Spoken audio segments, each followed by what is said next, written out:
Kemudian yang ketiga, wa an ilmihi ma amila bihi.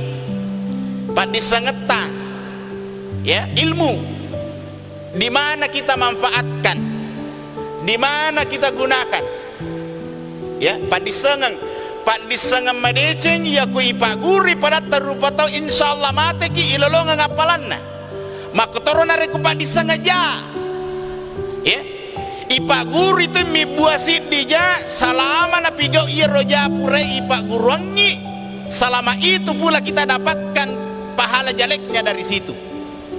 Jadi aja lalu tak coba pak guru-guru tema pigau ja. Dari mana dasarnya hadirin yang dimuliakan oleh Allah? Pembunuhan pertama terjadi antara Qabil yang membunuh adiknya yang bernama Habil, anaknya Nabi Adam. Naunewi anrinna riasangi Habil. Jadi dosana Qabil salam nasaba alena pamulai nang keriasa pembunuhan. Asalang angka tauriwunu iweresi dosa la Qabil magi alena pamulaiwi jama-jamangnya na angka tauriwunu, ya. Jadi makumetoro jama-jamangnya, ya.